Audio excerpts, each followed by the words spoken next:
Aziz aka, o'tgan safar qabulni 8 kungina deb e'lon qildik. Odamlar juda ham noto'g'ri tushunishibdi. Faqatgina ta'tilda o'qisam bo'ladi, qabulga borsam bo'ladi deb tushunishibdi. Shunga bir qabulni uzaytirishni iloji bormi yo'qmi? Xo'p, qabul o'zgartirish jarayoniga bordi. Hozir jarayonlar, dars jarayonlari ham ketyapti. Qabulni endi agar talablarimiz bo'layotgan bo'lsa, o'zi menga ham juda ko'pchilik ota-onalar chiqib gapirishdi. Endi bora olmaymizmi? Bolalarimiz mana kanikulga chiqib qolyapti. Kanikuldan keyin o'qisa bo'lmaydimi degan savollar juda ko'p tushgan. Lekin bilmasam, nima deysiz o'zi? Shu jarayonni uzaytirsak, obunachilarimiz nima deydi? Jarayonni uzaytirib, yana qabulimizni davom ettiramizmi? Qabulingiz o'zi bir tanishtirsangiz qabulni. Qabulimizga o'zi nafaqat mana bu konkurs bo'yicha umuman qabullarimiz bor. Mana hozir turk tilidan topshirganlarimiz bor. Turk tilidan yana kelib o'qish imkoniyati bor. Mana sentyabrgacha tayyorgarlik ko'rib turib, bemalol o'sha o'qishlariga topshirishlari mumkin, magistraturaga topshirishi mumkin. Barcha koreys tili, xitoy tili, nemis tili hammasi ochiq bizda hozir. Jarayon ketyapti qabul. Yana bitta narsa, ko'pchilik maktab deb biladi. To'g'ri, sizniki maktab, iqro liderlari. Undan tashqari repetitor ham ochilgan, sizda ikkinchi filialingiz adashmasam. Ikkinchi filialimiz. Shu haqida ham bir ozroq ma'lumot bersangiz.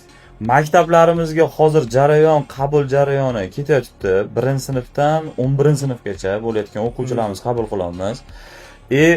Repetitorimiz u yoqdagi ikkinchi filialimizdagi repetitorlarimizga ham hammasi qabullarimiz ochiq. Chunki sentyabrdan o'zi darsga chiqishadi, darsgacha bo'layotgan joylarni joylashtirib olishimiz kerak. Ya'ni tayyor bo'lish kerak o'quvchilar fanlarga. Bemalol iqro liderlarga kelib, qabulga yozilsanglar bo'ladi. Farzandingiz bekor yurgan bo'lsa, repetitorga qo'ysangiz bo'ladi. Undan tashqari agar maktabdagi ta'limdan siz qoniqmayotgan bo'lsangiz, shaxsiy xususiy maktabga kelib bersangiz, iqro liderlariga farzandingiz xudo xolasa kelajakda ilmli, yaxshi inson bo'lib yetishadi. Menimcha, xudo xolasa prezident maktabiga ham yozilsa kerak bu yerdan o'qib ketilgandan keyin. Prezident maktablariga ham mana 3-sinfda o'qiyotgan, 2-sinfda o'qiyotganlar qabul qilyapmiz. Prezident maktablariga ham tayyorlab beramiz. Va konkursimizni men unda aytaman, konkursimizni qabulini ochib qo'yamiz yana.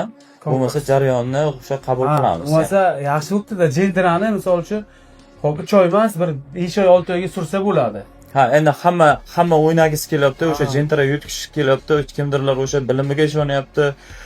Biz jarayonni o'sha 3 oylik 3 oylikka boraveramiz. O'sha sertifikat eng yuqori olganini aniqlab ketaveramiz. Eng yuqori olganiga baribir bittasiga topshiramiz. Jentra albatta sizniki bo'ladi. Aka-uka, opa-singillar, mana sizlarga zo'r imkoniyat berildi. Farzandingizni olib kelib topshirib bersangiz bo'ladi. Bemalol, xudo xolasa, undan tashqari yana jentra ham yetsa bo'ladi. iPhone 17 Pro Max, notebook bemalol kelib iqroga topshirsangiz bo'ladi farzandingizga. Yana ham batafsil to'liq ma'lumot olish uchun pastdagi raqamga murojaat qiling.